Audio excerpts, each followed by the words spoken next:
Welcome to Parallax Lectures. I'm Thomas Mark, I'm your host. This is the third episode of this fairly new format, so I'm very happy that you all joined in. We have a slate of upcoming guests. This month even will appear Hensi Freinacht and Raoul Eschelman and a couple of more. So I hope you will all tune in. Tonight is a special night because Lene Rachel Andersen and Tomas Björkman are with me. Lene is Danish. She has studied economy and theology, I hope I get that right, and worked as an independent futurist and philosopher and publisher.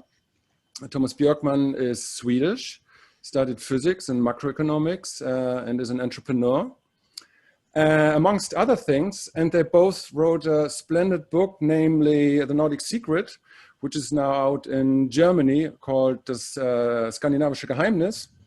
And I'm very happy that they're here and that they took the time. And I very welcome Lene Andersen and Tomas Björkman. Thank you. Thank you. Thank you very much. Thank you. How are you guys doing? Very good, thank you.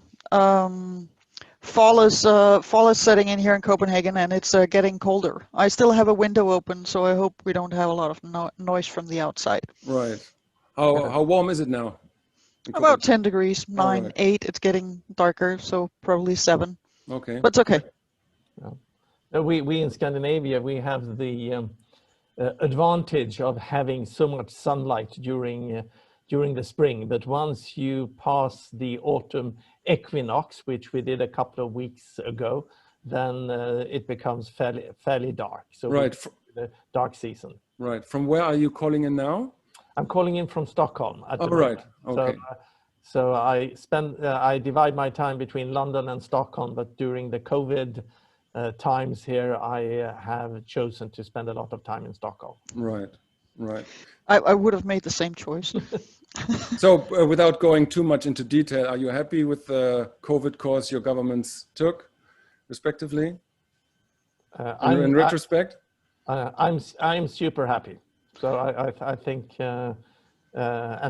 we might come back to this because I think this relates a little bit to the Nordic Secret and what we are going to talk about tonight. But I don't think that any government could have taken the strategy that the Swedish government took. But given the state of the population, I think it was the right decision. Right. Right. I would say on the actual political, practical decisions and handling the crisis in Denmark, I think the government did the right things, but the legislation behind it and the lack of understanding of the basic principles of an open society, I'm really terrified at the political decisions and the legislation that has come out of this. So I'm like 50-50 satisfied and very much against it. Okay. So, okay, now, what we will do now is talk a little bit about the Nordic Secret. And I hope you will both enlighten us. It will work that way that you both have more or less 10 minutes to, elaborate your perspective, and then I will kind of join in and we have a short conversation about maybe in total 40-45 minutes. And then we will open the floor for the participants to join in and to have a conversation. So, Lene, would you? Yeah. Actually, I would hand over the word to Thomas because we cheated and organized this in advance. So Thomas, please go ahead. All right. So Thomas, go ahead, please. So Lene and I agreed that I would start by doing a little bit of a framing, and then Lene would speak more about the book and about the different parts of the book. And when I do that, I would like to share my screen because I have some slides I would want to use. I got 10 slides and I hope that I will keep the 10 minutes. But before doing that, I want to take the opportunity also to really give credit to you, Lene. I'm always careful to say that when it comes to this book, you actually worked more or less 2 years full time in researching and drafting and and writing this. So even though this was very much a joint effort, you were the one that were doing the lion's share of the work, and that's much appreciated. Thank you. And I could not have done it without you, and we're not just going to sit here and you know, praise each other, but it was a very good collaboration. So yeah, yep. Thank you. So I will share my screen now. So let's see if I can, Tom, if you could allow me to share my screen, please.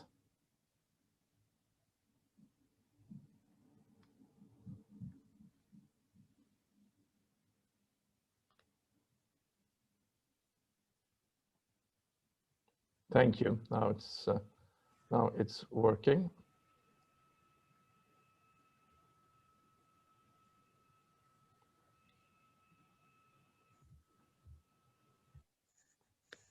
So yes, so first of all, I should say that Lene and I are just so happy that our book, The Nordic Secret, is now also out in German translation, and it is available more or less from this week, both at the online bookstores and at the bookshops in Germany. So that's a big step for us.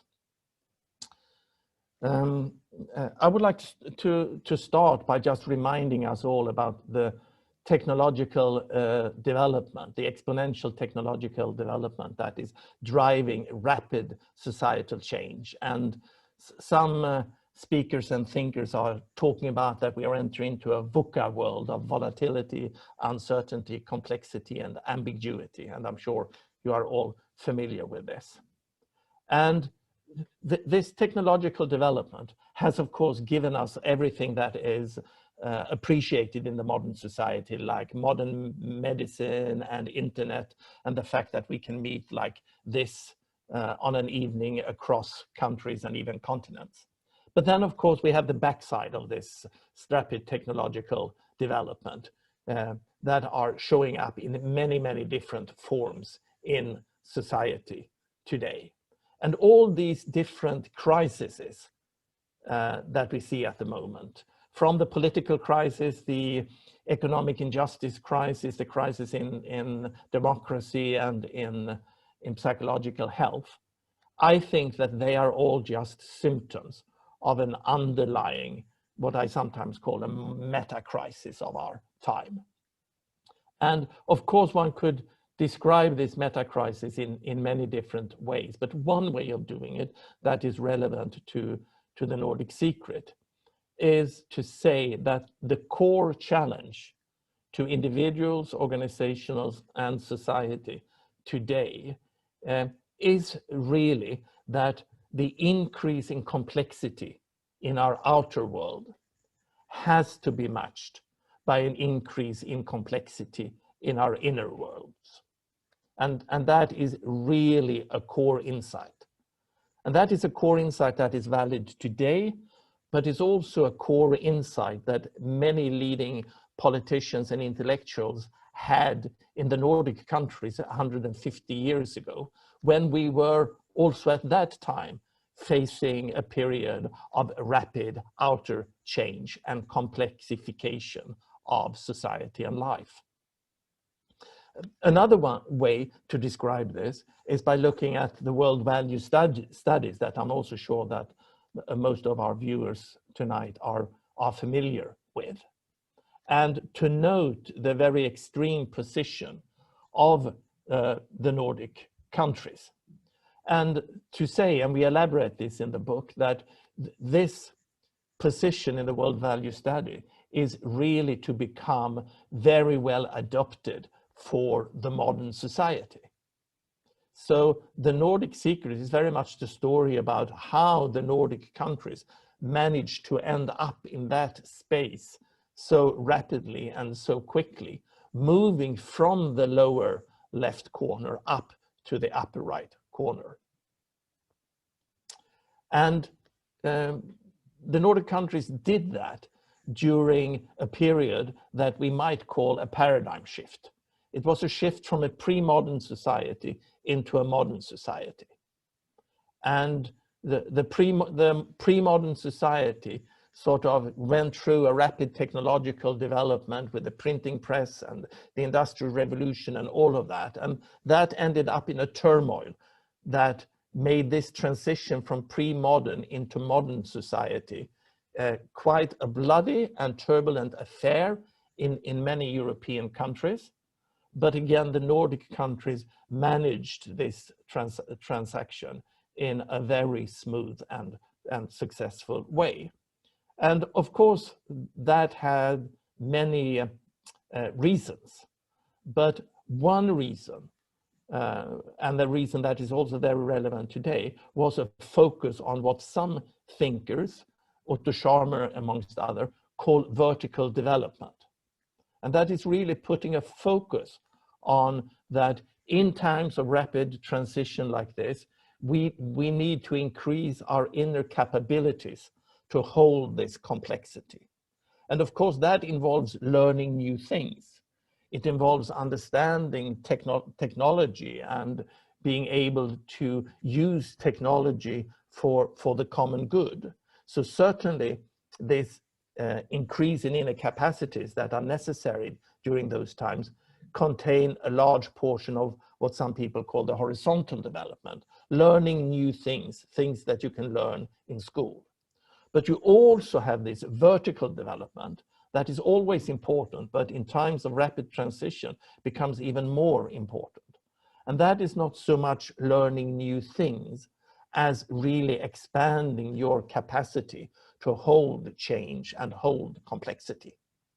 And any development throughout life is a combination of horizontal and vertical development. But quite often, and today I would say in the schooling system today, we are very much neglecting this vertical developmental aspect.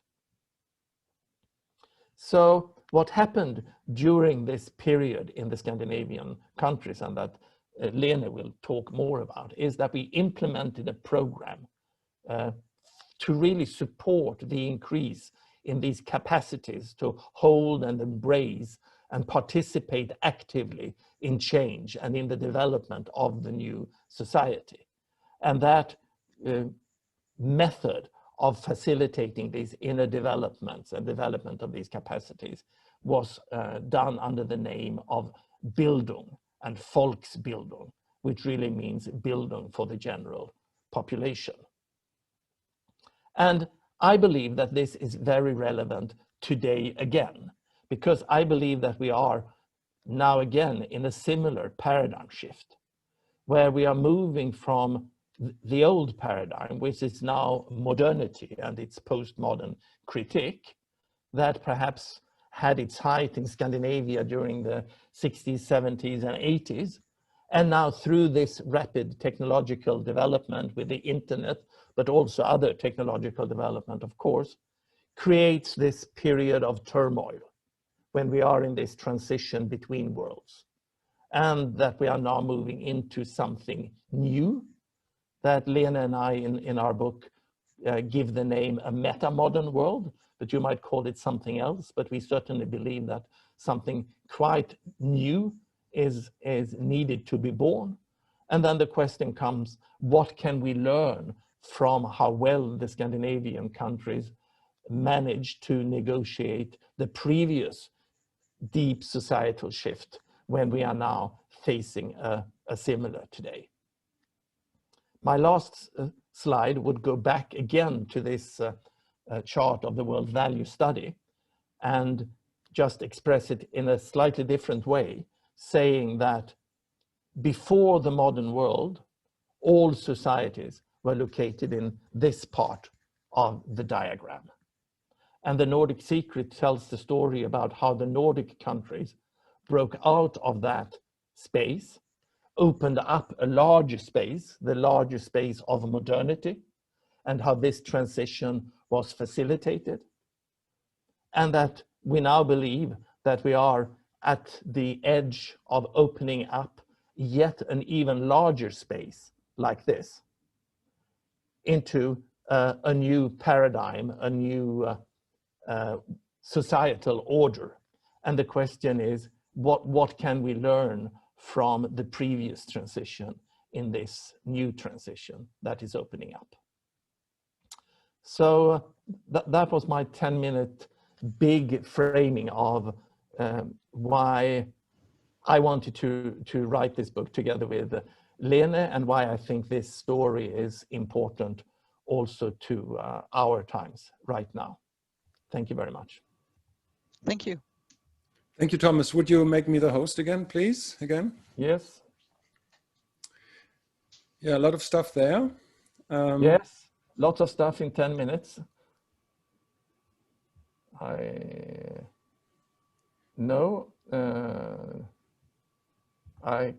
can't transfer the host. Are you still the host? No, you're the host now, and you have to make me the host again. Yeah, and I'm where I usually can do that, but I only have access to rename and no. Let me see here. Right. No, sorry. Lene, can you do me make me host again? No, I make you a host now. Sorry, perfect. I found it. Do we have a host? Yes, now I'm the host again. Thank you. I can tell from my screen. So Lene, thank you, Thomas, again for that short presentation. Lene, it's your floor now, 10 minutes. Thank you. To hear that.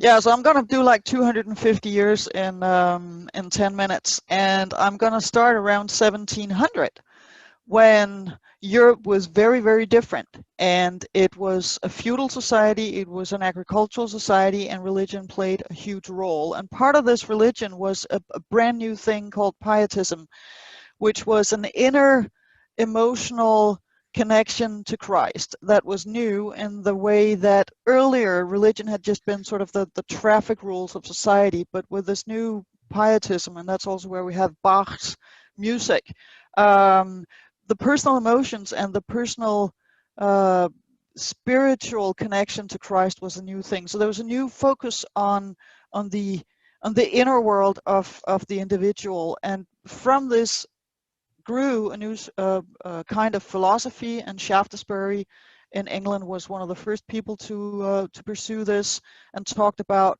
what is beauty, and he talked about the most beautiful people. The beautiful people are the ones that others copy, but the most beautiful people are the ones that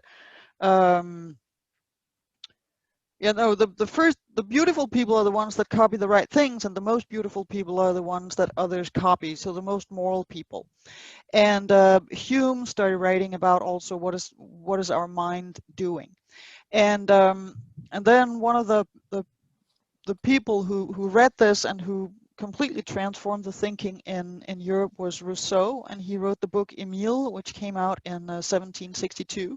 And here he describes the emotional and moral development of the boy Emile from he's born and until he's around 20 or 24.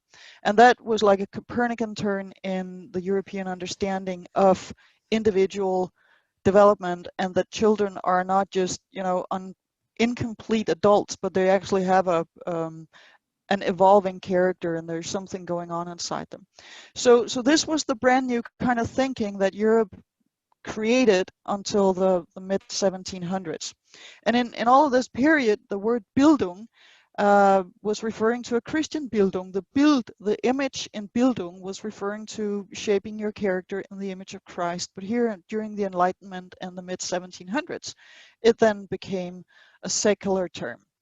And when Thomas and I first started talking about this, the concept of Bildung that particular Thomas was thinking of, but I also kind of had that in my cultural luggage, was that Bildung was this either bourgeois sort of societal norms and knowing how to hold a knife and a fork and eat with the right tools at the right time at the dinner party, or reading Proust, or listening to Mozart, or very sort of petit bourgeois middle class norms that were dictating how to live your life. And so a very confining sort of set of moral norms that would inhibit your freedom. But really, this whole thinking about Bildung in the 1700s was about expanding the mind and expanding the individual development and freedom. And that was the concept of Bildung that we were not aware of, and that we dug out through these, particularly the German sources of the late 1700s. So that was our journey into the German concept of Bildung. We have the words in the Scandinavian countries, and so it's very much part of our culture, but we were not aware of the deep German roots, but that was what we dug out. And one of the first people to write about Bildung as an individual personal development was the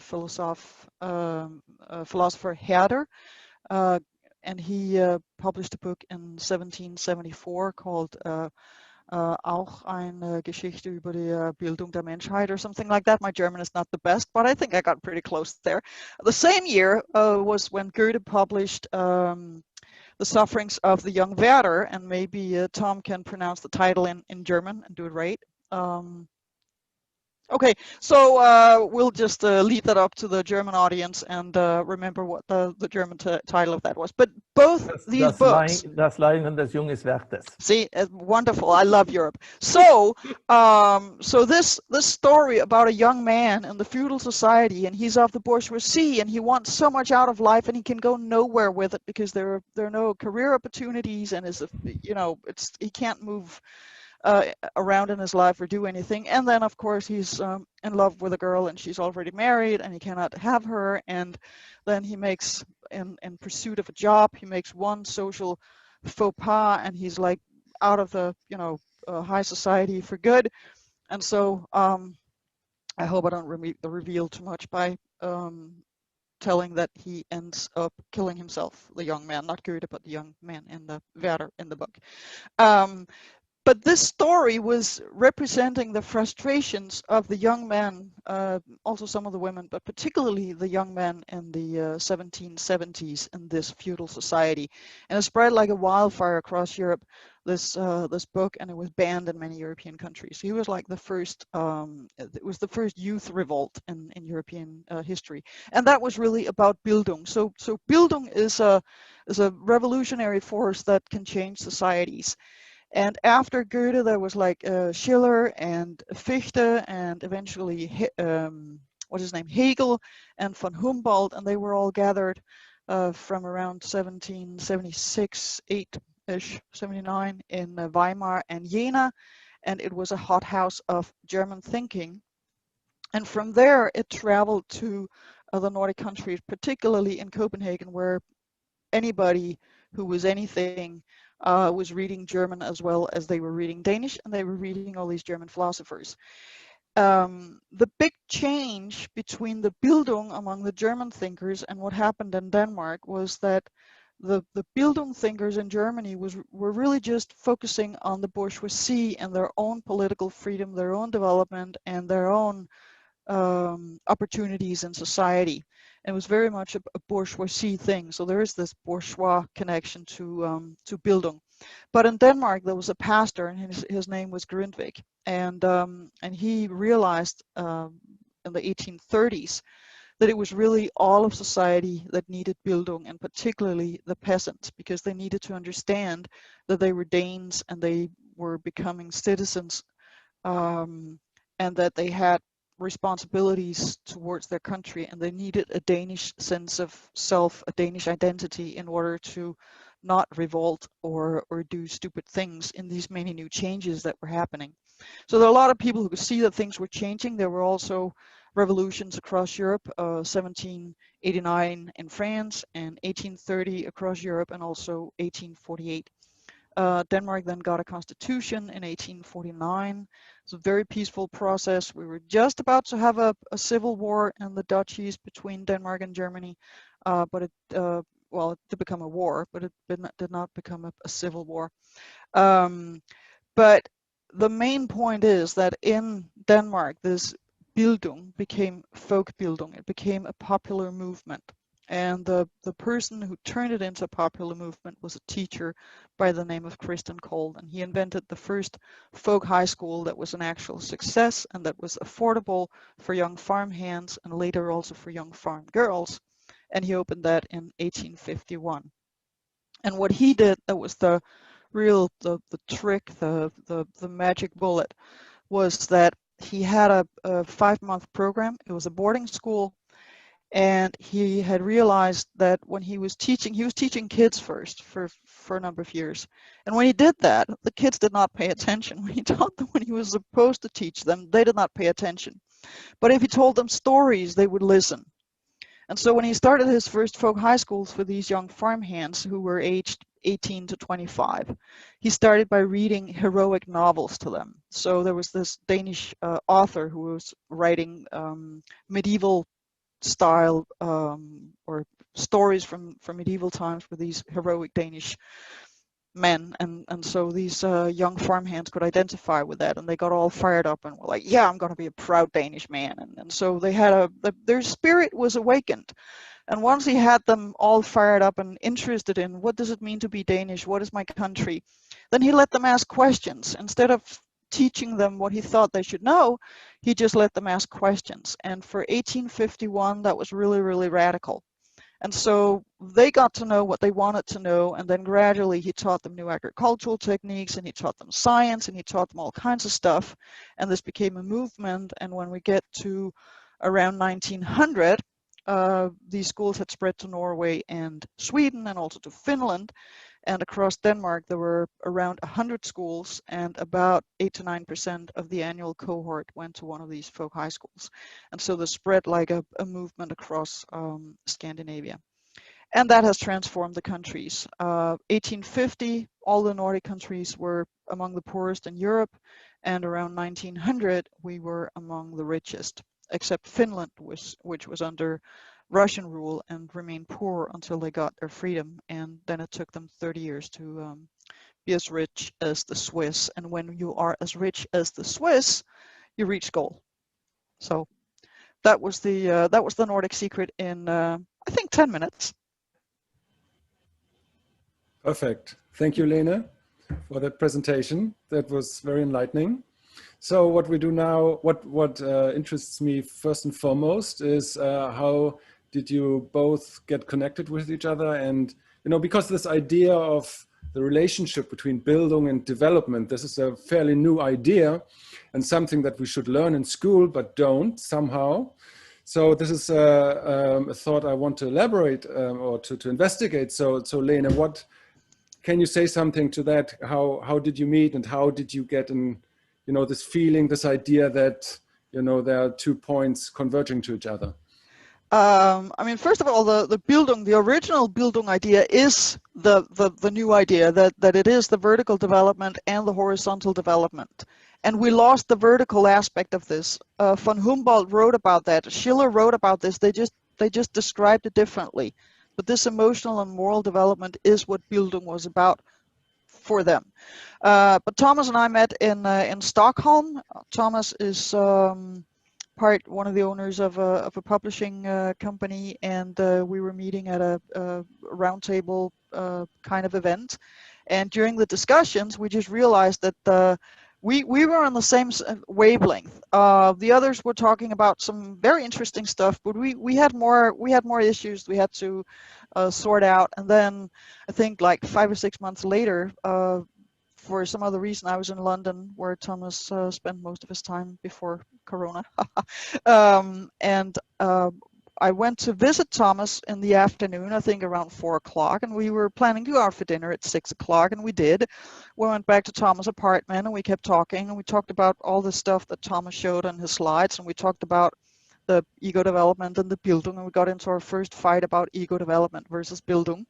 And then around 4 o'clock in the morning, we were still sitting in Thomas' living room on the couch and discussing all of these things. And I was like, I may want to go back to my hotel and pick up my stuff before I need to go to the airport. So that was April 2012.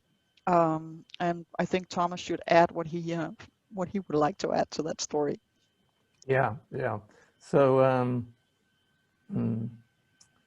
I think we were talking about most of the things in my slides, but I don't think we started to talk about Bildung that early. I know that I mentioned it, okay. And I know that you talked about ego development. Yeah, it was one of the things that we were sort of boxing and trying to figure out what we meant by Bildung. Yeah, so I was just going to come to that then at least a few years later, and I should say that my foundation in Stockholm, the Oak Island Foundation, when I founded that 10 years ago, it was really to focus on the connection between interpersonal development and societal change. And in my discussions with Lene, I started to realize that I might be sort of trying to reinvent the wheel, that this focus on the connection between inner development and societal change, that was actually in our Scandinavian DNA, even if I was very much unaware of it. And then we had a bit of a conflict coming from two different directions, where Lene was talking very much about the value of Bildung, and I said, no, that's just old bourgeoisie's thinking, could be nothing there. And I told Lene about the modern ego developmental theories, and I tried to get Lene to read, for example, Professor Robert Keegan at Harvard University, his ideas about ego development. And Lene thought that, well, ego development, that's just new age stuff, can't be any value in that. And then when we each dug into deeper, I read more about Bildung, and Lene read more about modern psychological theories of ego development. We started to realize that this is really the same thing, and that the academic disciplines, because there is a discipline within academia in Europe that is focusing on Bildung, but we couldn't find any real references there in that contemporary academic discipline to contemporary ego development science. And also the other way around, reading in the psychological departments, there didn't seem to be anyone that made the connection to the Bildung part. And nobody was making the connection to Schiller and Herder and Goethe and Fichte and those. I mean, what happened 250 years ago. Right. And to our surprise, contemporary, and that is something that we elaborate in the book.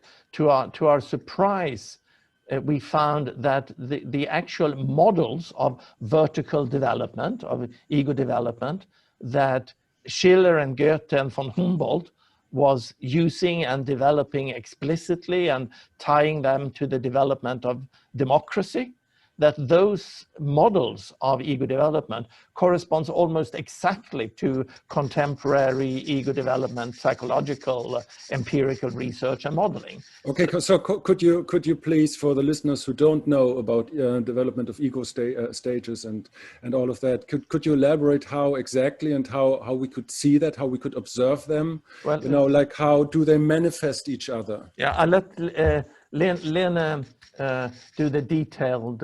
If I do the Bildung, you do the Keegan.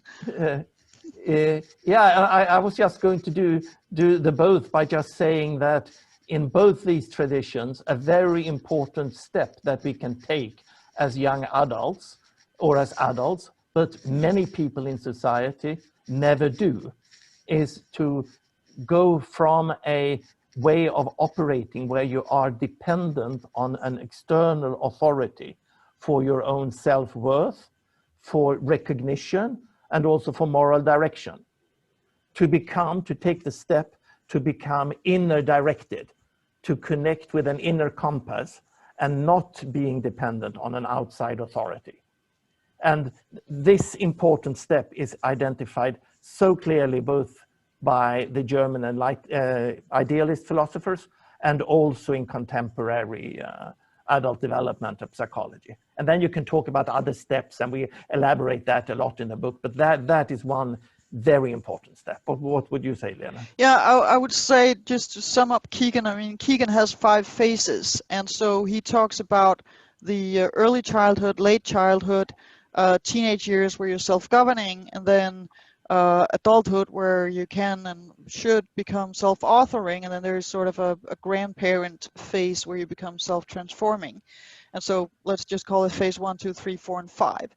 And this late childhood, phase 2, matches what Schiller calls the emotional person, and what Keegan calls the phase 3, the self-governing phase, is what Schiller calls the rational person, the person who follows the rationale of society. And then there's the self-authoring person, which is what Schiller calls the moral person. And what they say about how we operate in this world, and as Thomas said, what kind of moral compass do you have? the emotional person has no moral compass, the rational person has an outer moral compass, and the self-authoring moral person has an inner moral compass. And the way that they are described 250 years ago, and what Keegan says today and other developmental psychologists, is just so much overlapping. And when you read the way that Herder describes the child's development, and the way that you read Rousseau describes the child's development, that could have been a 7 or 13-year-old today. That's not fundamentally different. I mean, they really knew. I mean, they knew us more than we know them in many respects, because they realized that this is crucial.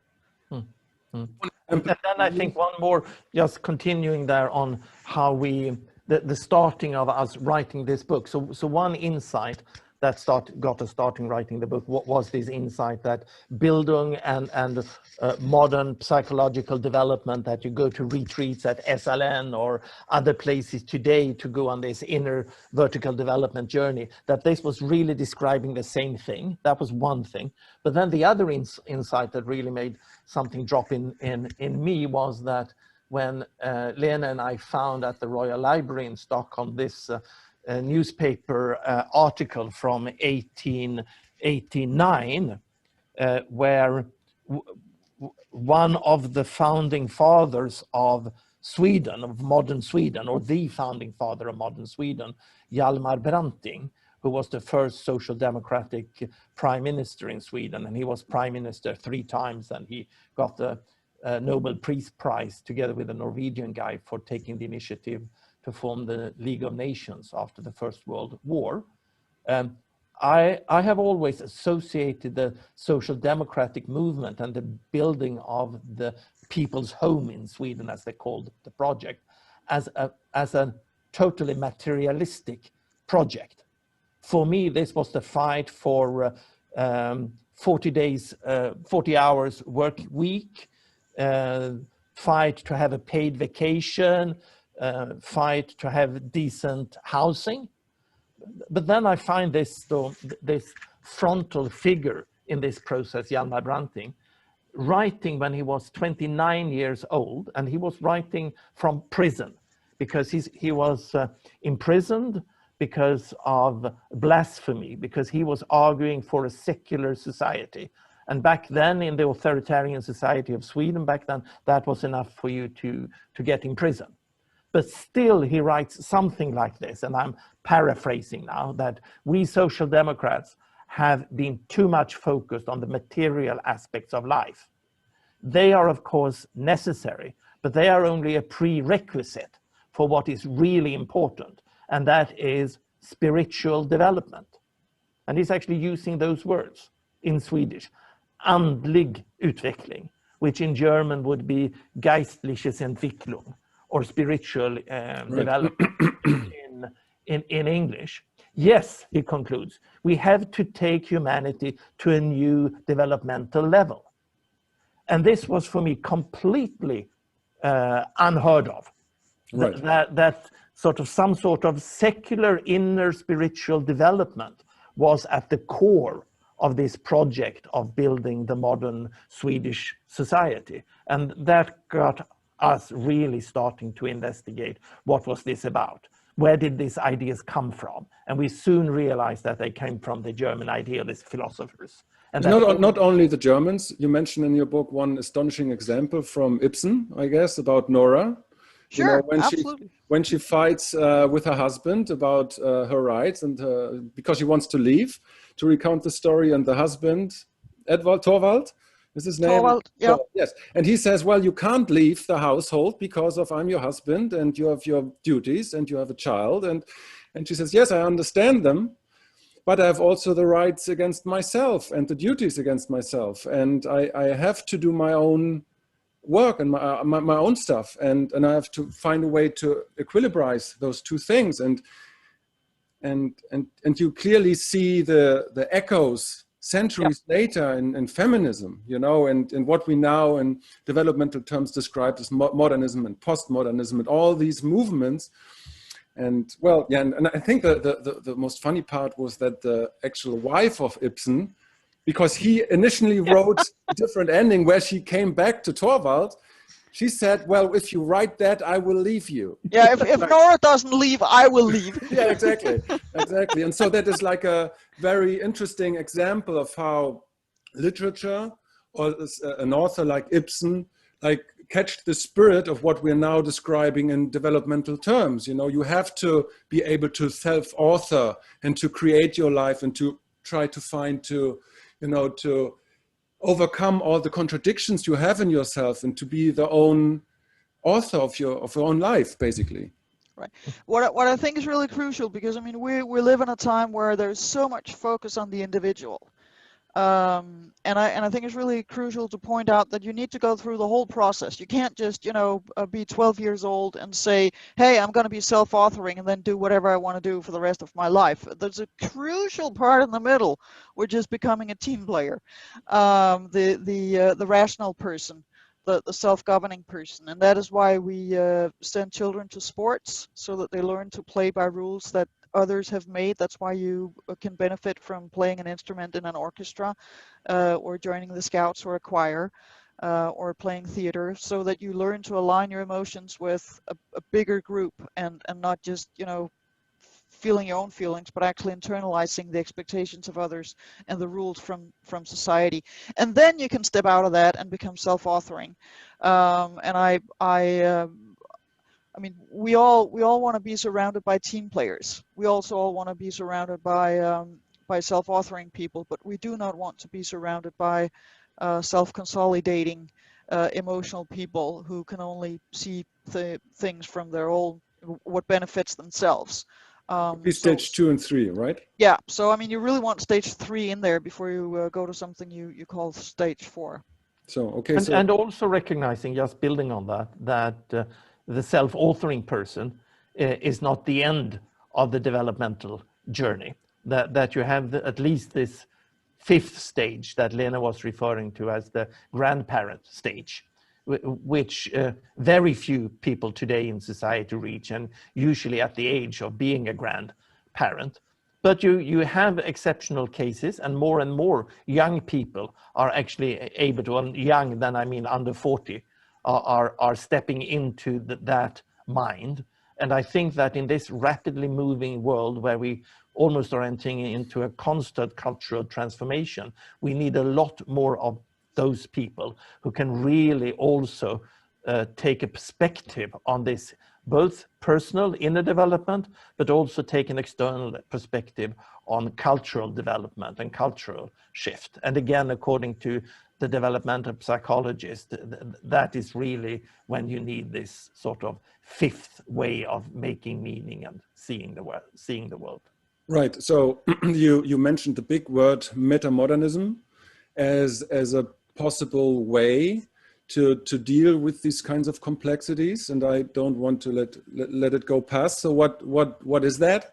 How can we understand metamodernism in terms of modernity and postmodernity?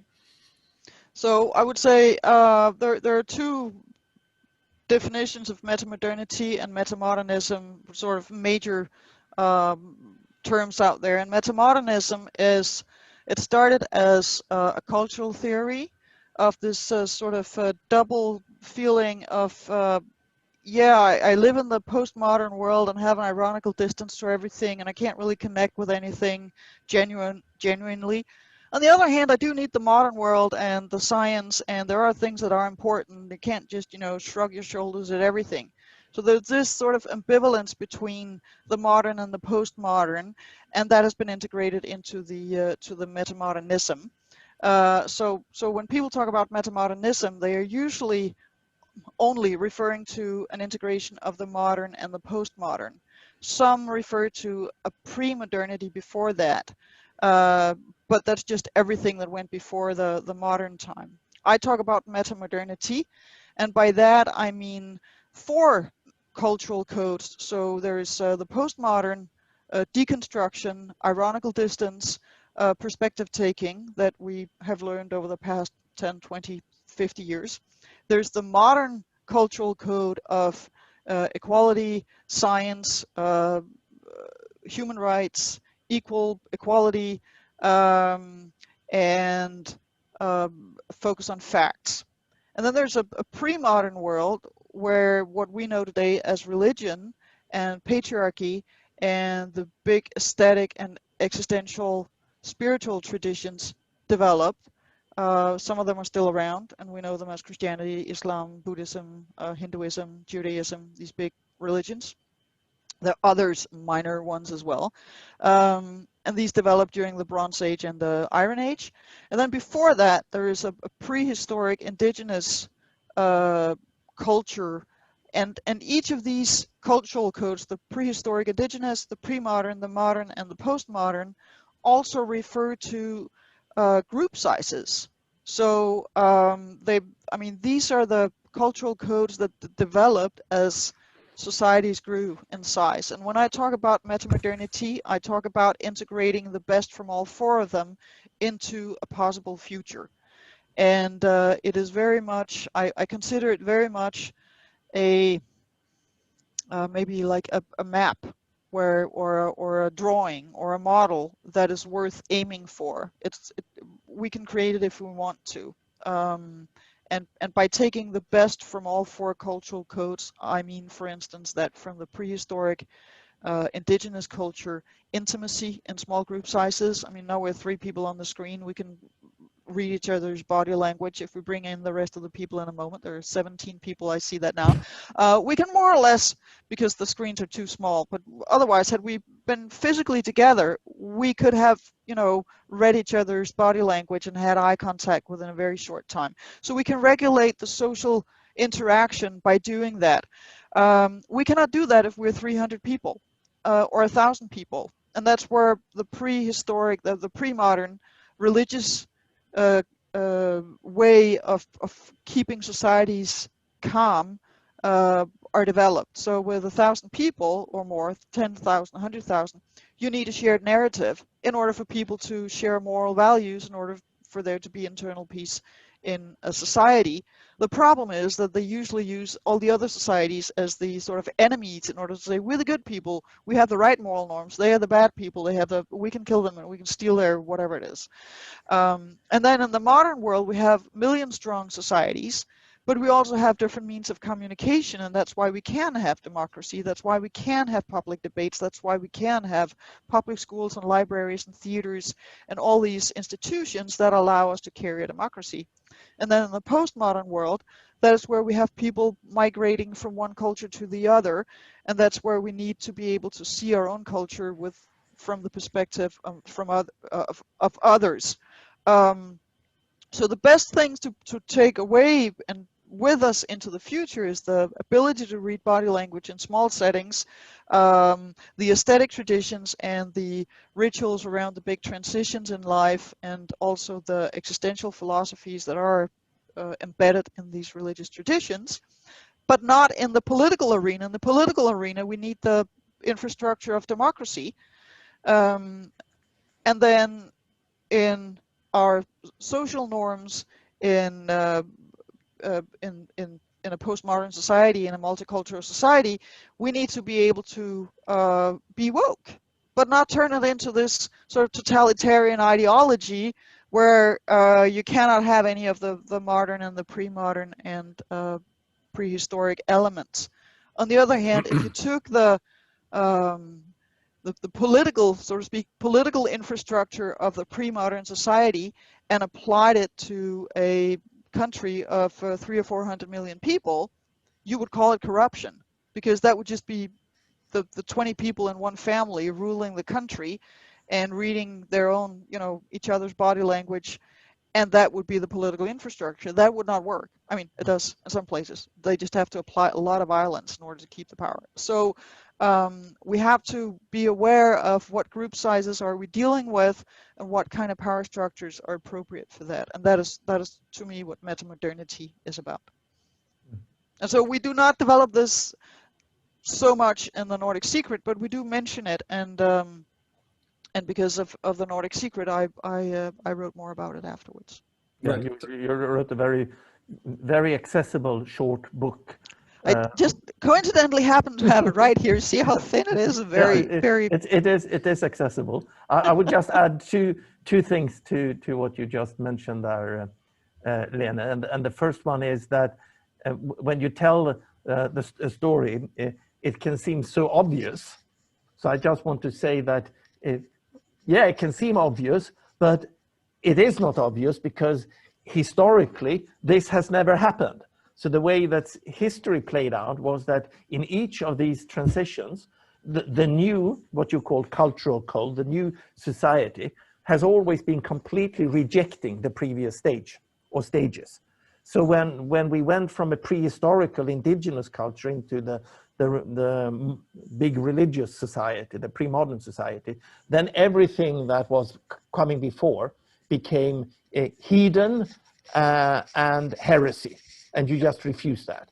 And the same during the Enlightenment, when we went into the modernity, we completely rejected the religious perspective.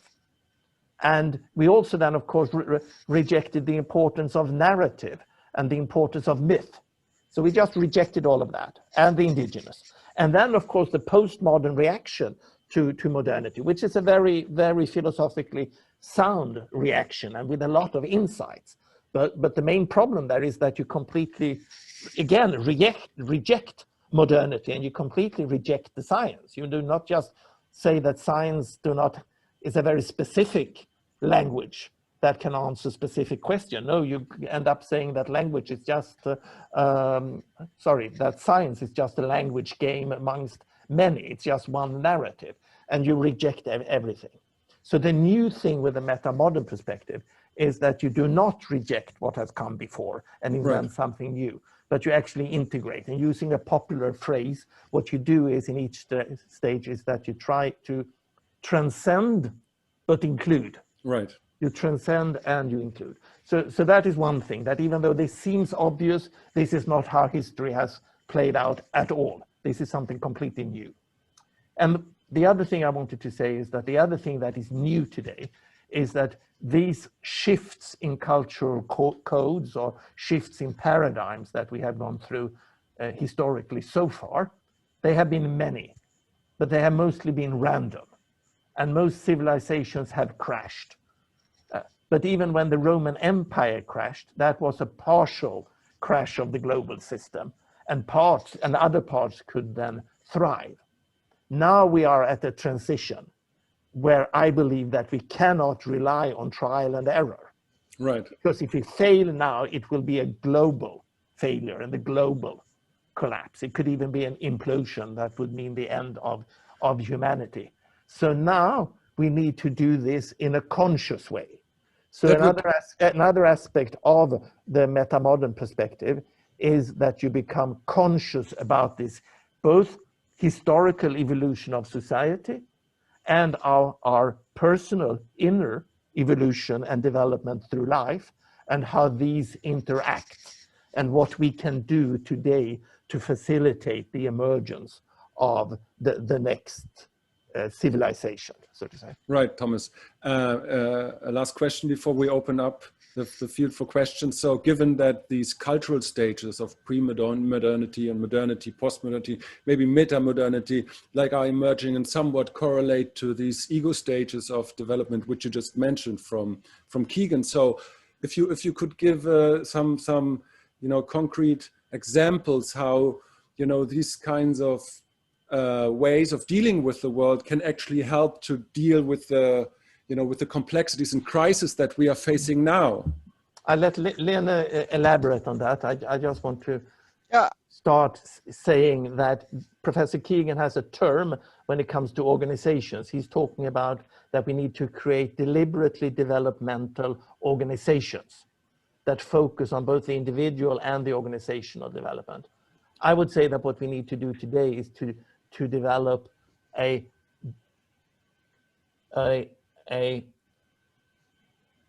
deliberately developmental society that deliberately looks at this developmental process And I would say that we argue, Lene and I, correct me if I'm wrong, but you could say that the Bildung societies that were formed 100 years in the Nordic countries were actually deliberately developmental societies. But then we forgot about that. Yeah, I mean, what is crucial to understand about the folk high schools that started 150 years ago, 170 years ago actually, is that they were a bottom-up process that was supported from the very top. So there was a very strong collaboration between the not necessarily the governments, but there were people with contacts to the governments, and there were people, I mean, academics, and there were pastors and bishops, and the richer part of the bourgeoisie who were very supportive of creating these schools. And they were started on private initiative, and very quickly they were supported by the governments, but they were not financed by the government. So it was a community. Communities coming together and starting these schools with local teachers or pastors who were driving it. And I was in a different meeting yesterday where we discussed, so why was it pastors? Why do they play such a huge part in this? And also in other parts of the world, in India, we talk about some neighborhood parliaments and other structures where local neighborhoods have started education and stuff. And it was a Catholic priest who started some of it. And I think the answer is that the teachers and the pastors were the people who were the well-educated, somewhat intellectual, but at least somewhat academic people in the countryside. And so they were the people who were dealing with the poorest peasants and the poorest workers and saw what their life was like. They were not isolated in the cities or in the towns and just hanging out among other academics or members of the bourgeoisie. They were actually, seeing the poverty and also the spiritual poverty of people in the countryside. And so they were motivated to start working for starting these folk high schools. The development was a little bit different in Sweden. There were more academics than pastors involved in Sweden, but still there was this top and bottom connection in society, and I think that is what we need again. And we, what I think is crucial in the meta-modern narrative and the way that we can handle many of the conflicts, inner conflicts that we have in our societies today, is that for the past 30 years, it has been, there's been a globalization agenda that has benefited a very small group, a very small percentage of, well, in some respects, it's benefited all of us because we've had a lot of cheap stuff that we could afford to throw out, and that's harming nature and us. But globalization has sort of been the only right answer to everything, and nationalism has been looked down upon.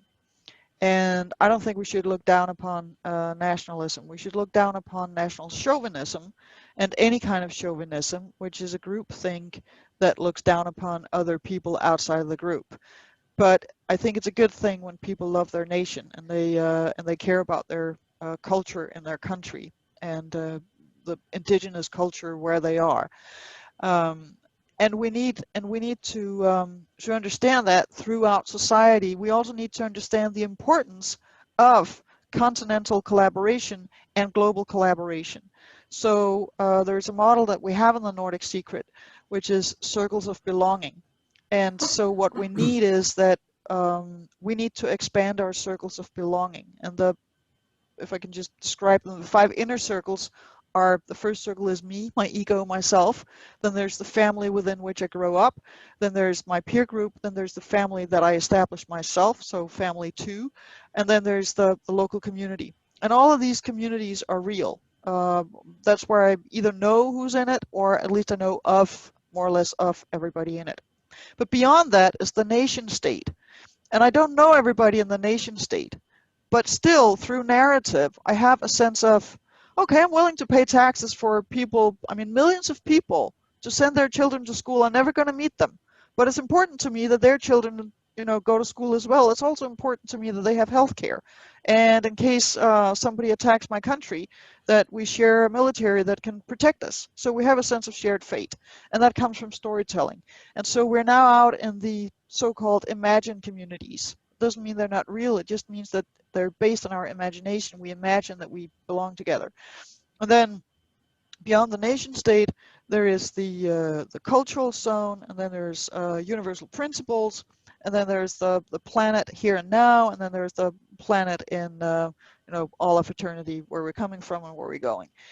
And what we need in a meta-modern world, and with all the global communication technology, we need to be caring, responsible individuals in all 10 circles of belonging, and that is a Bildung process. And you become aware of one of these circles before you can take responsibility for it. So they're the different sort of layers of development and commitment even within those circles. And this is very complex, and it's not, I mean, very suited for a presentation like this. And you can buy the book and read about it in the Nordic Secret, Das skandinavische Geheimnis. But I think it's very important, Lena. So I would just echo what you say, because if you don't understand that really caring about these circles is an embodied process, and it involves deep psychological development, and you can't just jump out to the outer circles in an imaginary leap. You have to go through an embodied development, and that is what is very much lacking today. And we see when the EU now, for example, is crumbling, and or the UK is even falling apart, that too few people are anchored in an embodied way in the more expansive circles of belonging. And that is exactly what we need today in the world. And that is part of the Bildung process. Right, and it's important, as Thomas said, it's important that you go through all the circles. I mean, you can be weaker in one of them, but if you don't have a peer group, I mean, if you don't have close friends and you don't have like small circles where you know everybody and where you can trust people, there's something crucial lacking in your life that makes it really hard for you to commit to a relationship, an intimate partner, and to create a family. And if you don't create a family and have that kind of intimacy as an adult, it's really hard to go out and be a free and independent, self-authoring adult, because there's something emotional lacking inside you. And if you don't have an understanding for, you know, identifying with something as abstract and immaterial as your country, like your country's history, its poetry and its stories, it's really hard to relate to people from other cultures, because then you cannot mirror what it is they bring into your life, and it becomes you can become terrified when you realize that you meet somebody who's, you know, deeply religious and know exactly where they're coming from, and they're very self-confident with their Bildung and culture, and there you are, and you have no clue where you're coming from yourself. So that is why we also need to think about our school systems and see them as cultural institutions and Bildung institutions, and our schools shouldn't just be for upgrading everybody for the workforce of the future, mainly because, I mean, robots are going to do most of the work. But we also, I mean, we need that inner emotional development in order to be able to carry ourselves through life and to identify with still larger groups of people, and in order to feel that we are, which we are, a part of nature, and in order to save the planet on which we live. Right. Thank you for that.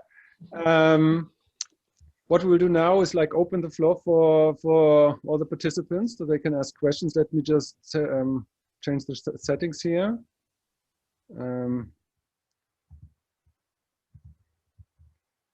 I hope I do that right.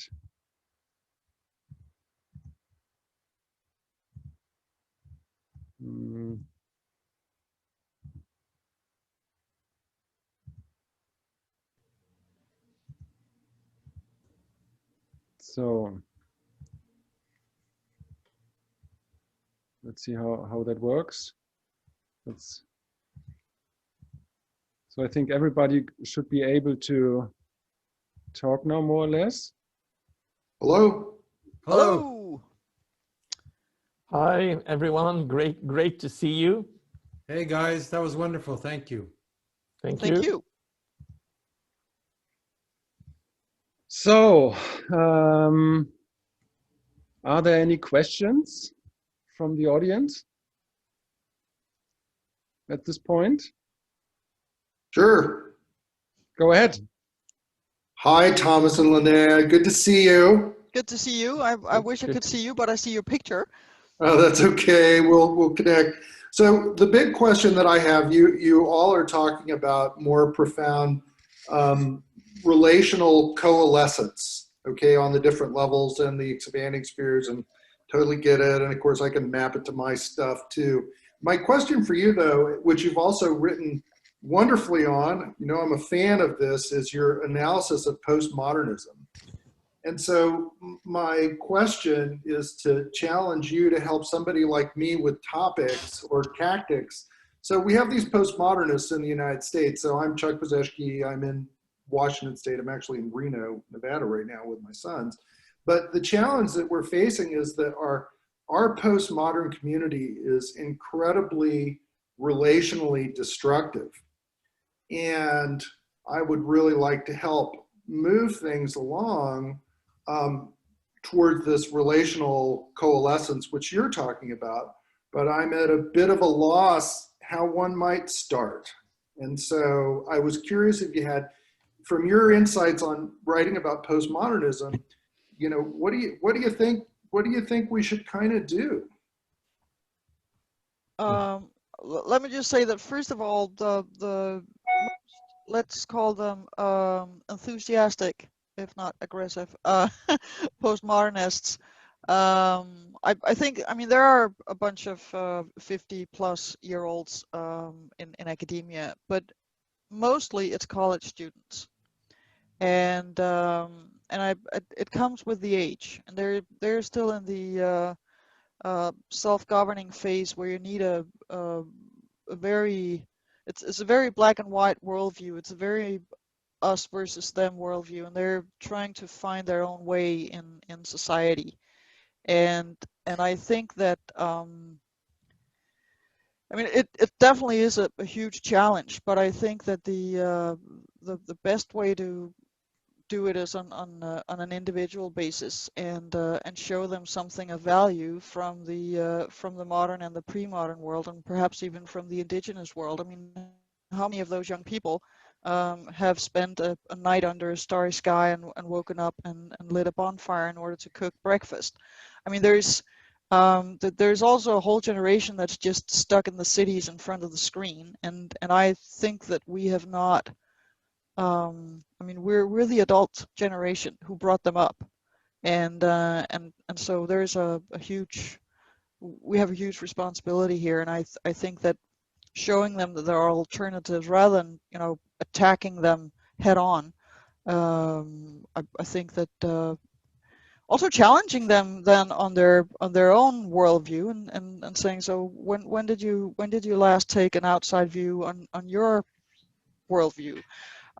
One thing that I think is hugely problematic is that I mean, part of Bildung is getting pushbacks, and it's having to change your mind from time to time, and nobody becomes a healthy adult without making mistakes and without making a complete ass out of yourself from time to time. I'm not going to give any personal examples, you're not going to get that, but I've been there, done that, and you grow from that. And I think we've created, more in the US probably than here, but we've created a culture where we do not accept mistakes. As a no failure culture, and particularly in the job market. And I think that we should be better at showing that part of life is making mistakes and changing your mind and learning new stuff. And maybe they should read some of the classics. That's always good. Read Goethe, Suffering of Young Werther. Okay, so my take would be very much the same. I might add that I think that this is a classical example of a mismatch between your own personal development and the cultural code that you are operating from. So to really be able to hold the postmodern worldview in an embodied way, then you need to have come quite far on your life journey. Just like the postmodern philosophers like Lyotard or Foucault obviously had done. But if you instead adopt the postmodern worldview at an early stage in life, just like Lene say, then you adopt it more or less as a religion, as a belief that you are socialized into. And at that early adult stage, you are in quite a vulnerable position, and you have a need to build your identity. And it's very easy to look at the world in these black and white and us and them terms.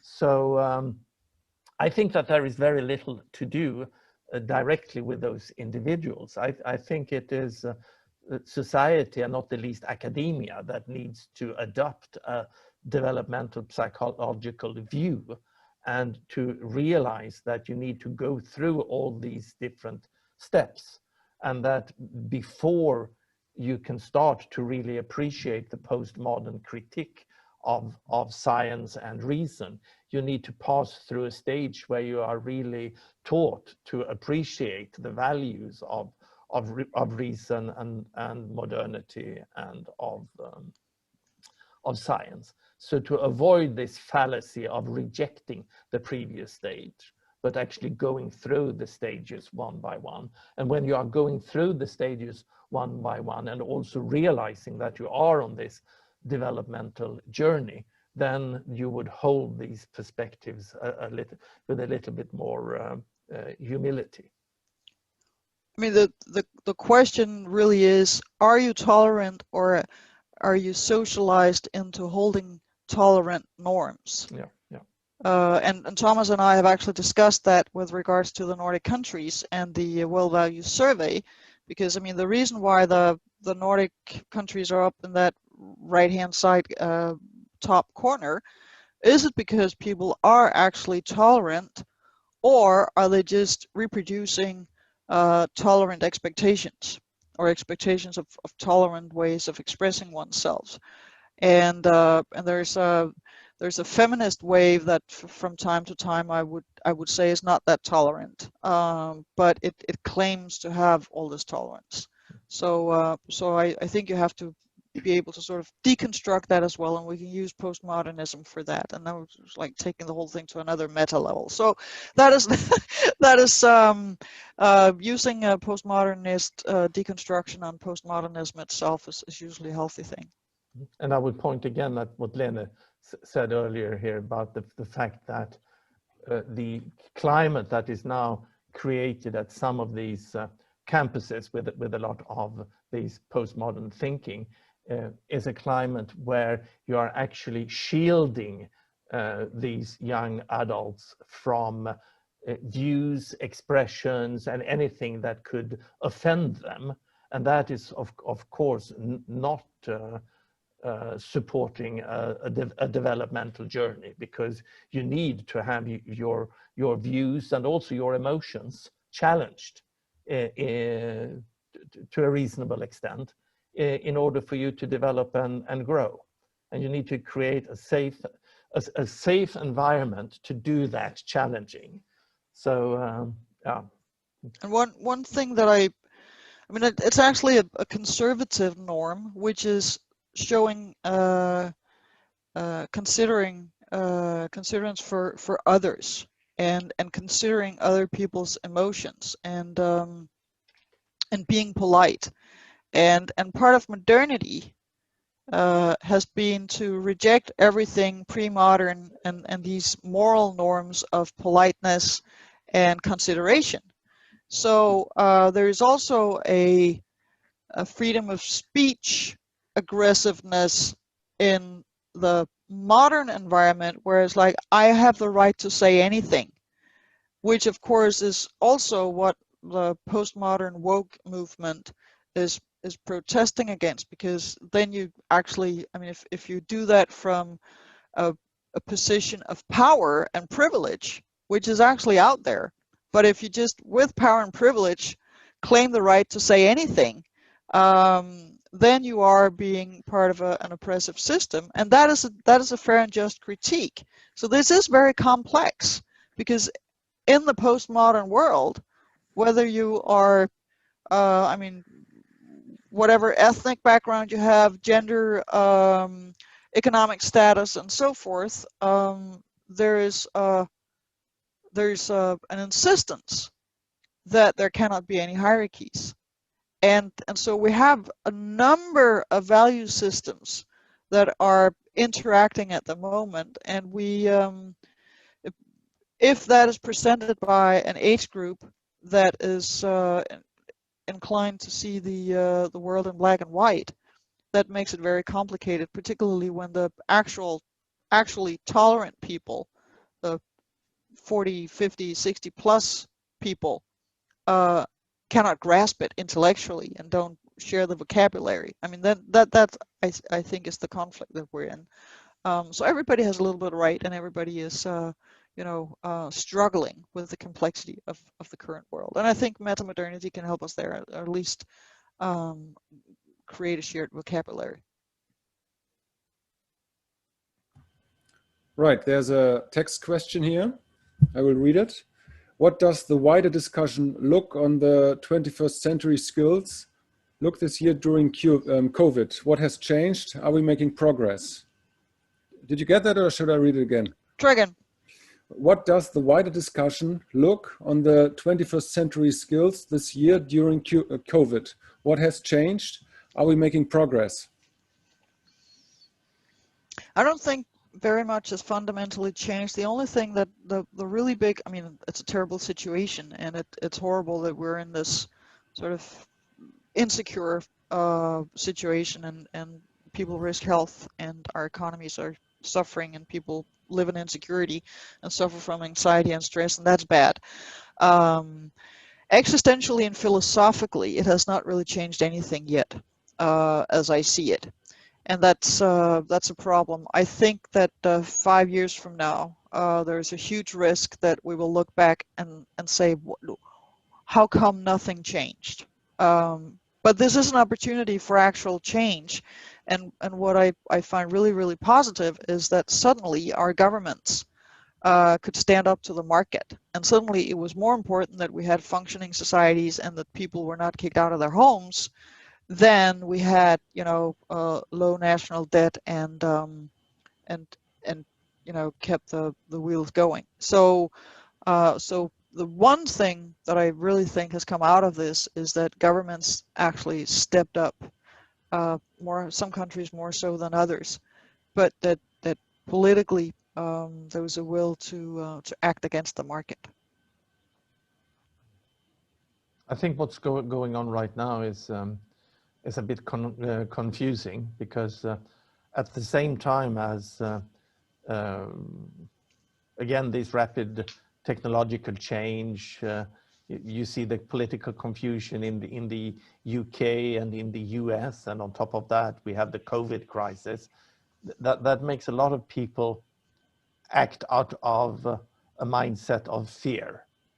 So in developmental terms, that is actually forcing you to act in a way, in a state of regression from a lower consciousness.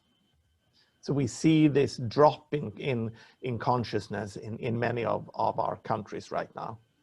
But then out of fear.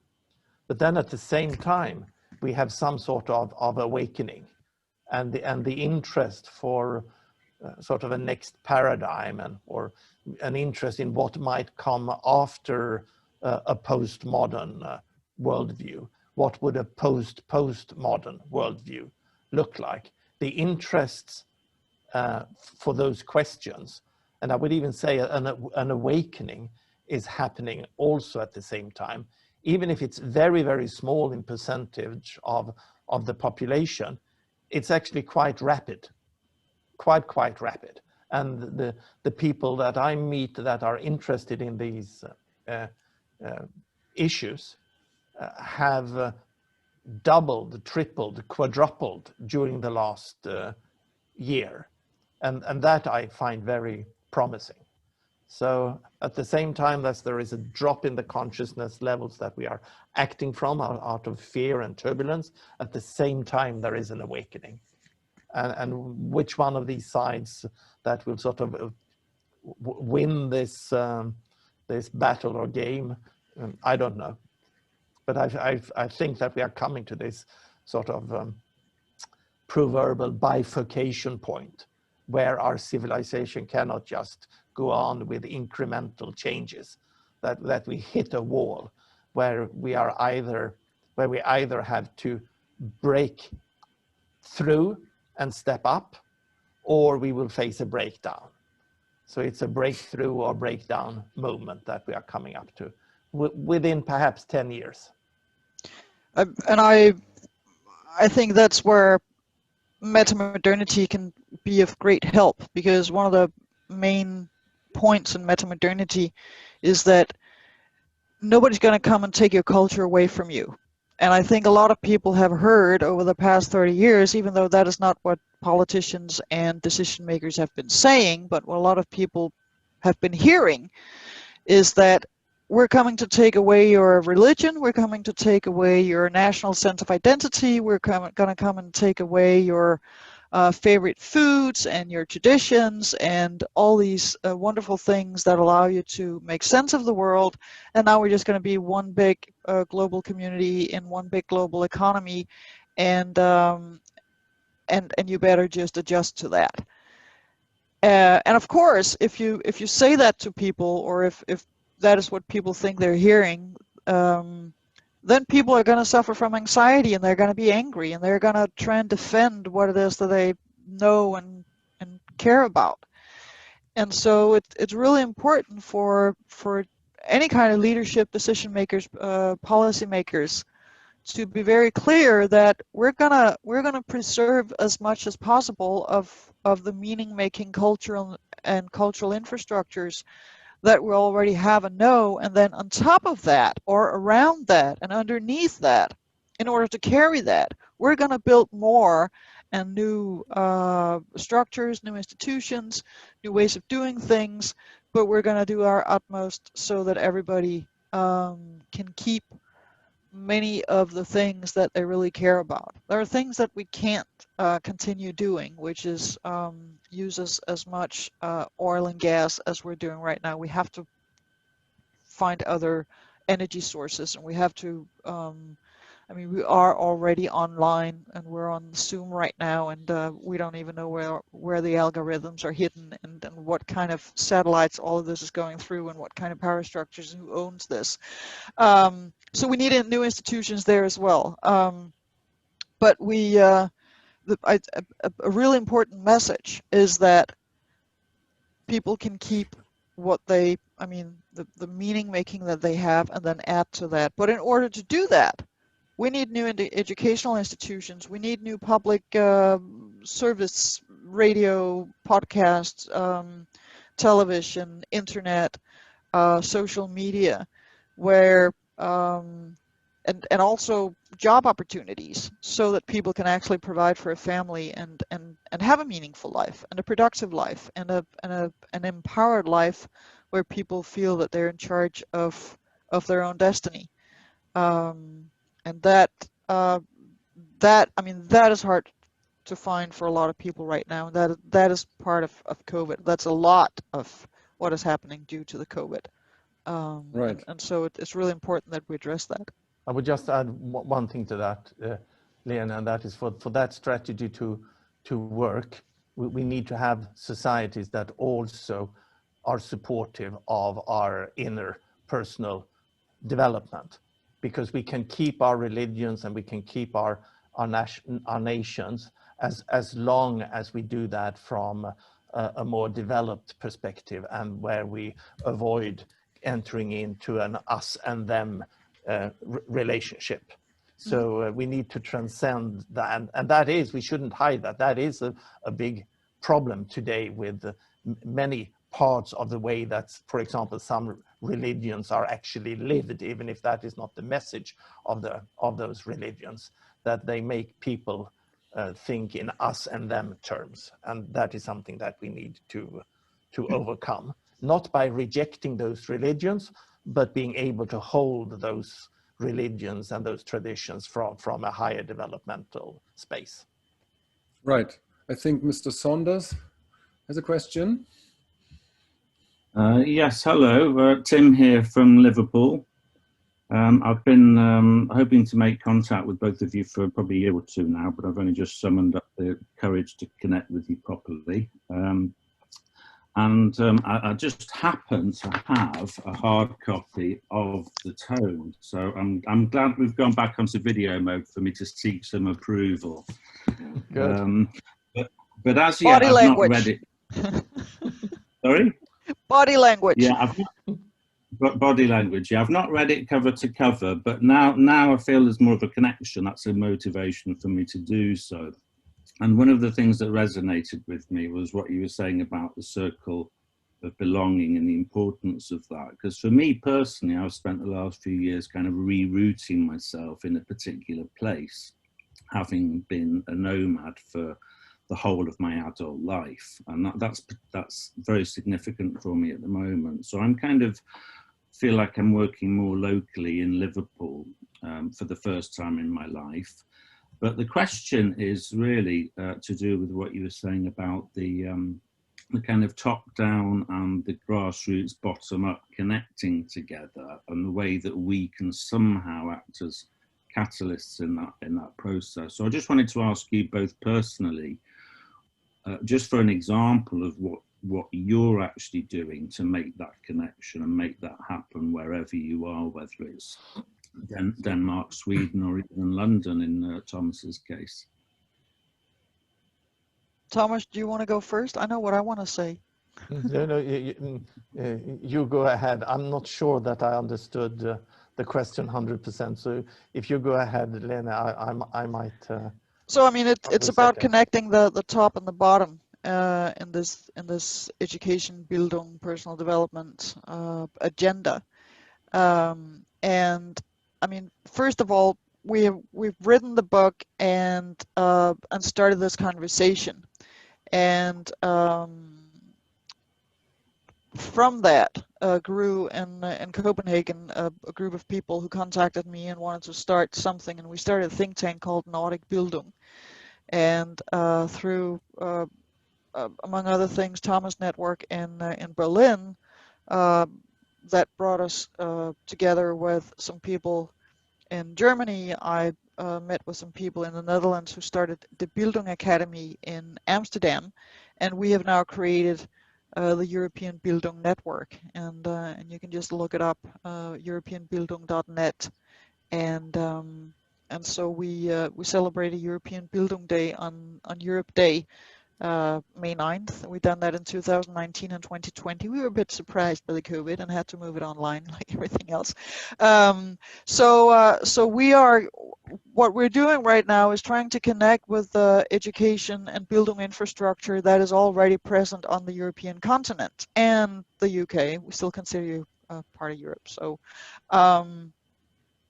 that is one thing that we're doing here. The Nordic Secret got a lot of exposure in the New York Times by David Brooks in February. So I've been contacted, or we've been contacted by some Americans that I'm also talking with now and trying to make a network there.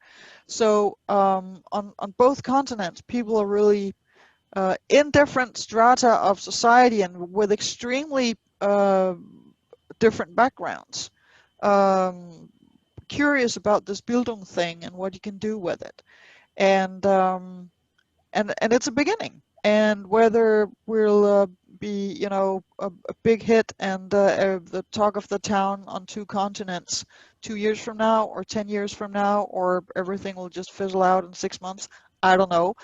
But this is I mean, we already have a number of institutions that were created in order to deal with Bildung. All our colleges and universities since the Wilhelm von Humboldt have had this as part of their raison d'etre. And even in the US, and unfortunately we've forgotten about this. So we have the infrastructure, and we have the philosophical tradition, and we have the knowledge. And a meeting like this, and hopefully people are watching this on Facebook or will watch it later on YouTube. We're starting a conversation, and I see this whole sort of ecosystem of people who are interested in Bildung and who are creating their own things and connecting. So I think it is beginning.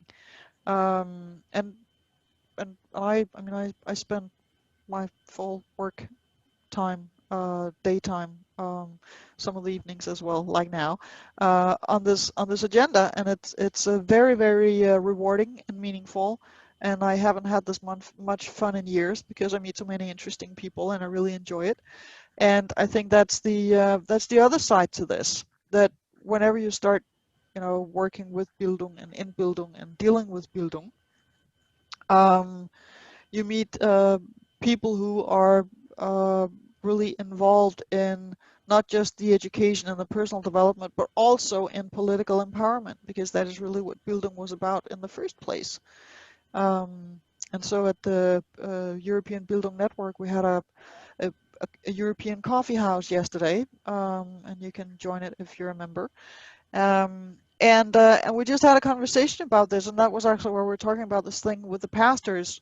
Why was it them who started all these things, and realized it's probably because they were the resourceful people who were facing the people with the least resources. So it's deeply meaningful once you engage with this, and we have started. So I would add another dimension to that as well. I sometimes say that I don't see what happened in the Nordic countries and the Bildung process there as a blueprint for what we need to do today necessarily. But I do see it as a very important case study, showing that these ideas about connecting our interpersonal development to societal change is not just some fringe hippie idea. It's actually a concept that has been tried full scale in 3 or 4 countries 100 years ago, and it worked, and it still has effects to this day. Whereas today, we might use the technology that is available to us today that was not available 100 years ago. So my foundation in Stockholm has one initiative together with the Ekskäret Foundation in Stockholm, where we are trying to create a non-profit open source digital platform for Bildung, if you want, or personal development. And that is called 29K. And that is alive and operating since 6 months. And it's free of charge. So you can go on App Store and download the 29K app and try it. And you will see that we are trying that to do in a digital form and very much the same things that were done at the folk high schools, not at least recreating the trusting environment for deep conversations around meaningful personal subjects. But then, Tim, I don't think that I fully understood your question, because you wanted us also to reflect on our personal journeys. Was that correct? Well, not. I think you both answered it pretty well. But I suppose one of the things I was getting at was the extent to which you somehow need to mobilize the kind of educated class who are not necessarily the elite, and somehow make a bridge between the grassroots movements and even what you might call the most impoverished people in the West, sometimes called the precariat. How do you get those people involved in a way that connects also with business and which connects with the politicians, as you know, at the same time? So I think that was the bigger question behind what I was asking, as well as asking for some personal insights in what one individual can do practically. Well, one thing that I might add when I understand your question a bit deeper is that, to my surprise, the business community in Scandinavia and also in other places in the world are starting to respond to these challenges more rapidly and more forcefully than the public sector and educators. So in many companies, not only high-tech companies, but certainly in high-tech companies, that there is a realization that the environment that these companies are operating in is so rapidly moving that in order for employees to actually be functioning in such an environment, they need to have Bildung, they need to have this personal development, and they need to operate at least from a self-authoring perspective, because you can't any longer guide these rapidly moving organizations through a system of rules and regulations. You need to have people who can actively take responsibility for day-to-day decisions, not only for their taking into account their own department, but taking into account the totality of the company. And that is a very complex space to operate from. And these companies notice that a lot of employees, given that freedom and responsibility, actually just ends up burning themselves out. They cannot handle this. So it becomes a very hot issue for companies to start looking at personal development for everyone. And that's encouraging to see. Yeah, I see. I do not have deep contacts into the corporate business world, and what I would like to know is whether these business leaders are actually interested in Bildung, or they're just interested in a smoothly running company, because Bildung is radical, and Bildung is in political empowerment, and is also the moral backbone to speak up to your boss and defend what is morally right, and put ethical demands on the leadership. So I think, and what I'm sensing from the people in the educational sector is that they are, when we're working with them, they're realizing that they have forgotten the Bildung part and the political empowerment and the radicalness of Bildung in the education that they have provided for the past 1 or 2 generations, 3 generations maybe, and we have become so complacent in the West since the fall of the Berlin Wall that we just think that we have the right answers to everything, and we haven't really challenged our own thinking, and we need to do that, and we need to take our own universal principles seriously, and upgrade our implementation and understanding of them. And that is radical. And part of that is also, I mean, it's putting planet above profit. And how many companies are ready to do that? So, and that is why I prefer to talk about Bildung instead of personal development, because personal development can be very harmless, because it can be personal development into a framework that suits somebody else's agenda. Bildung is your personal expansion of not just your emotional, development, but also your actual knowledge about the world, and getting the knowledge, the horizontal knowledge, that allows you to do critical thinking and to question what is being said from authorities. Oh, so it's certainly much more difficult to run a company of 1,000 self-authoring individuals than running a company with 1,000 socialized, operating from a socialized mind. But the corporations might find that if it's not possible, then you need to give that empowerment to your employees, even if that is. But you have to have a leadership in the company that not just gives it to the employees because they realize they can't do without it. They have to appreciate it, and that is why you need leadership that is self-transforming, and that appreciates to be challenged by other people, and are like, hey, I never saw it from that angle. Thank you for bringing that up.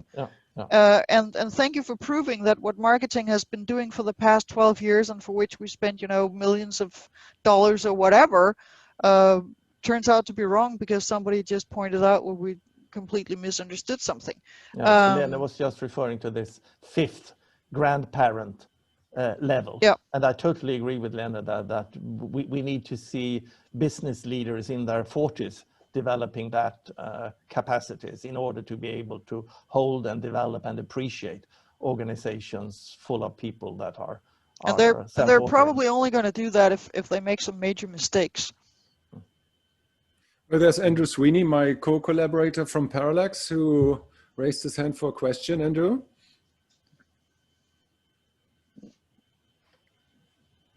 We don't hear you.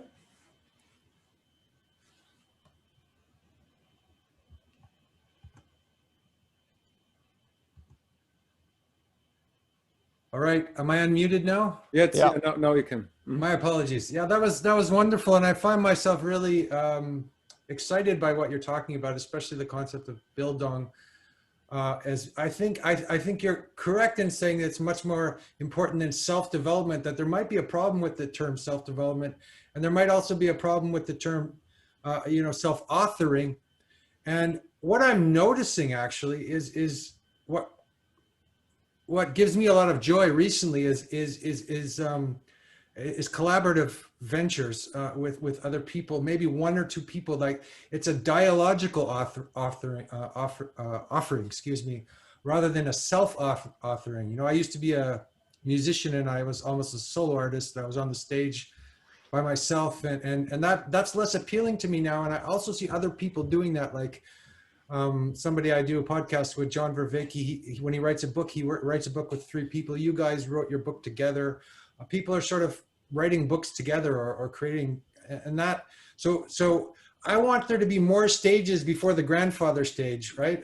Between self-authoring and what you call the grandfather stage, because that seems like an elder stage. Am I making any sense? Yeah. Yeah. Absolutely. And I mean, we had great fun working on the Nordic Secret, and as I said, I mean, I spent 2 years with my nose down in tons of books and then typing. But I wouldn't have been able to do it if I hadn't ping-ponged with Thomas during those 2 years, and it was a lot of fun, and I really enjoyed it. And a lot of good stuff came out of that simply would not have been in the book if we had been 2 people working on it. And I totally agree. And one of my big joys right now is that I found all these playmates across the continent, and we're doing this together, and people are reaching out. And of course, it's more fun if you share at a more or less equal level of input and discussion and critique and challenging each other. So it's also a question of how do you bring in more people, and that's where we need education and Bildung as and places to meet and do this. And it's wonderful that we can do this online and invite more people to maybe check this out and try to figure out where they would like to join. And I think that what we need to do is to make sure that the self-authoring stage does not remain a grandparent state, but that much more people earlier on in life reaches that level. Just like in the pre-modern society, the self-authoring stage was really a grandparent and very rare state to achieve during your lifetime. And then after the Enlightenment and with modernity, it almost have become a prerequisite for you to function properly in a modern state, to be at this developmental level. In the same way, I think that we are now moving into a new society where most of the leading people in society, whether they are in their late 30s or 40s or 50s, actually need to be operating from these higher levels of consciousness. I think one of the, I mean, we can change our way of describing what is the good work situation, and I mean, we really have in the Western world idolized the successful individual, and I mean, there's actually an interesting difference between the European cartoon heroes or comic strip heroes and the American ones, because the American superheroes are like John Wayne. They come from outside of society, then they enter society, fix the problem, and leave again. And they don't have girlfriends, they don't have families, they don't have children, don't even have friends. Superman, Batman, Spider-Man, any man you can think of in a jumpsuit. Whereas the European cartoon heroes are like Tintin and Lucky Luke, and they're all embedded in a community, in a society. And even though they don't seem to have girlfriends, they do have friends, or at least a dog. So I mean, there's even though we have this individualistic culture in the modern era, we have focused on it differently in the U.S. and Europe, but we still have this. It's actually a romantic idea. This concept of the genius who has this, incoming, stuff from the universe, and then they spread it out into the world, and everybody gets enlightened. But even Goethe and Schiller were best buddies, and when Schiller died and Goethe was left alone, he was like heartbroken, because they had this bromance and ping-ponged and fed their ideas off each other, and they couldn't have become what they became without that friendship. They both had the initial talent and drive and creativity, but it was in the process between them that it happened. So I think we've just lost the language for this. And one of the things that I have enjoyed the most being an independent publisher is to be an editor for some of the people who brought in scripts, and to read a script, give feedback, and see not just that the script is changing, but that the person is growing with the feedback and with working with their own material and coming back with a new way of looking at things. So I think that we could do much more to express what kind of feeling that is like, and to talk about, so when was the last time you made other people grow, and what did that feel like? Because we all do that from time to time, and hopefully we get better at it with age. Let me chime in something, when I totally agree with you. I think the important thing to remember is that authorities write history, and authorities tend to be egocentric and projecting, and so therefore the answer to why it always is the genius is because the historical genius is the one writing this. And so it's as you know, I write about empathy, and basically it's a huge blind spot. And so you're talking about a synergistic process that comes from a higher order of development, which I totally agree with. Once again, the key thing is you have to have people though who have the ability to do that. And those are, they typically don't come out of the academy, and they're not structured in the way that they project thoughts to say that. So it's really a super challenge. Otherwise, you're not a professor, but I would love it if you were on my faculty, because then we would sit down and we would talk, right? So it's a real interesting thing, because there's this collapse of perspective that is implicit in how the organs of society, who are supposed to be telling us how to do this evolution, simply can't respond anymore. I mean, they're trapped in kind of their own bubble. So, but we should remember that, of course, the modern human, the modern person, did not come out of the pre-modern institutions. The pre-modern institutions kept people in the pre-modern mind. And in the same way, the modern institutions, like academia or politics right now, or even to some extent business, keeps people in a modern mind. So we would expect that the people who would start to show up as the post-modern people or meta-modern people would be people that comes from outside the structures of modernity. Well, or people like myself who are outcasts. I mean, I traveled to Sweden just to visit for 4 days with your young, I don't know what, young collaborator apprentice, Daniel Gertz, because it's super hard. One of the ways that I like to pose this problem is the virus has given us all sorts of great terms for the ability to spread these information mimetically, and are not, right? Our viral coefficient is still very, very much below 1.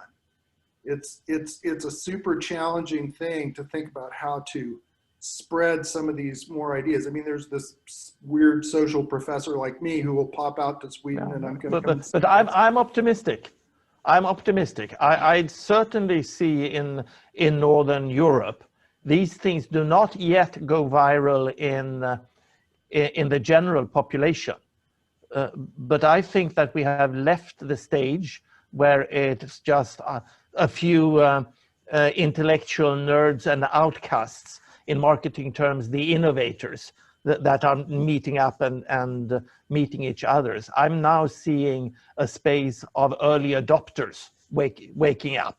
And that is more or less normal people who just feel a resonance to these perspectives and become very curious to learn more about these things. And they are not a majority. They are not a majority. They are just a couple of percent people. But if you look at Europe, if we have 2 or 3% waking up, that could be 10 million people. And I agree with you. I've had more interest in the past year on my blog and with the stuff I write about than I ever had before. I mean, it was just me and, you know, some of you guys and connecting, and all of a sudden people are finding me. So Thomas, I want you to know that I am modest. I mean, it's rough being in the United States right now, but I am modestly optimistic. But then again, at the same time, you have a movement, especially in the US and in the UK, of the majority of the population actually moving in another direction. I want to shut up, so, but it's a longer conversation, okay? Yeah, and I understand your point. I really do.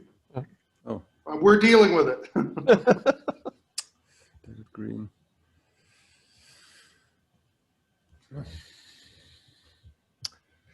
Is David Green gone now? He had a question, but now I'm too late, I think. Anyhow.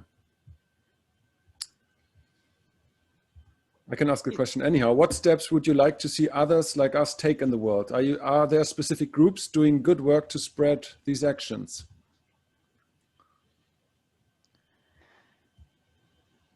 Yeah, I mean, I just mentioned our European Bildung network.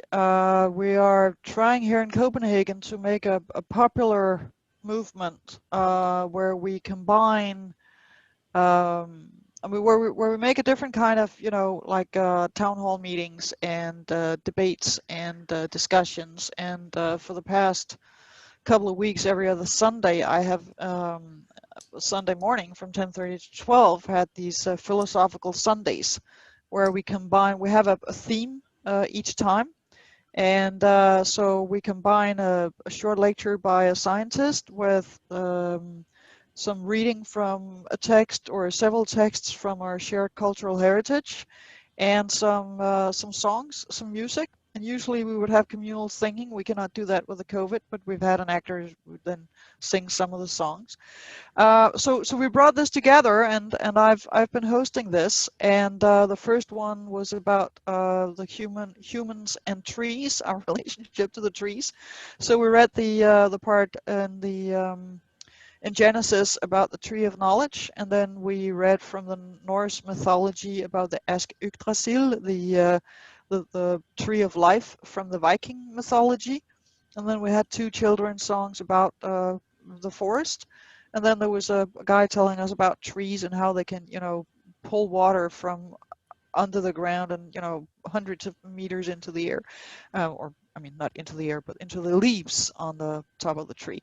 And it was, I mean, people are really excited about this because it's a great way of getting new knowledge and connecting emotionally with our cultural heritage, and looking at the same topic from different angles.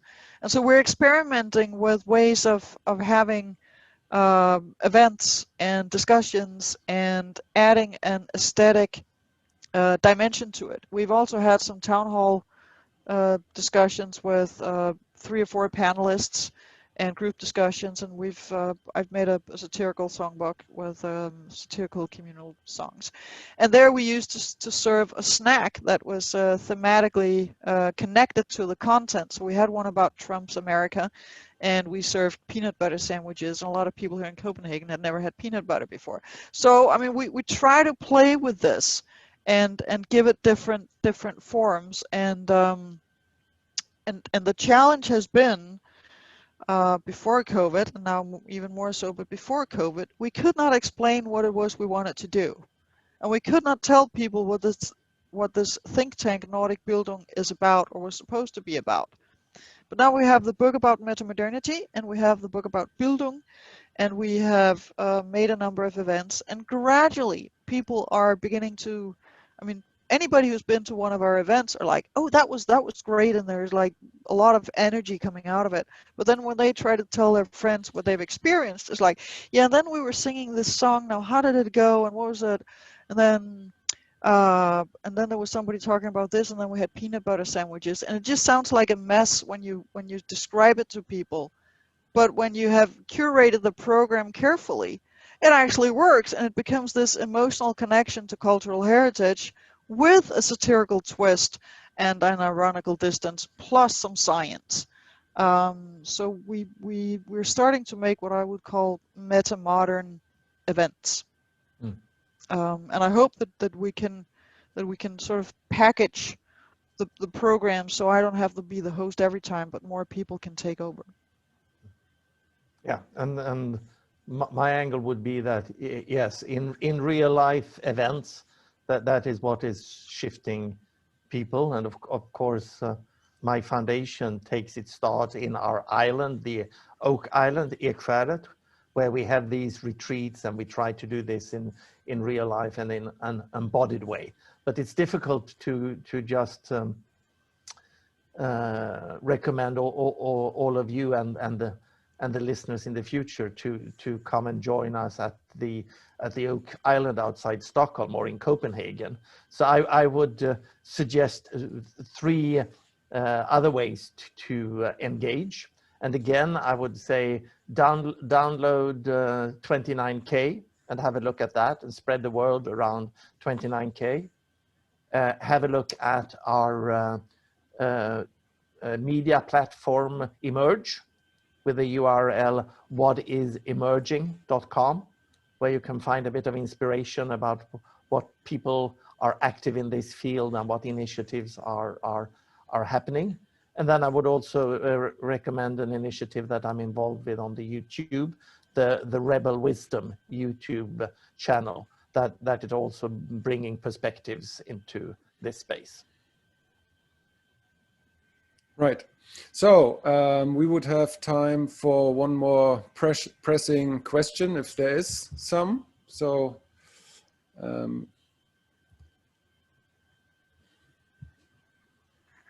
everybody's happy? Everybody's happy. Okay. Good. Perfect. So Lene, Tomas, thank you very much. Thank you for attending to this lecture and doing this lecture. That was great. I had to wave it around. Everybody wave a book. Yes. There we go. Yay! Awesome. These are awesome. These 2 books that Lene has condensed.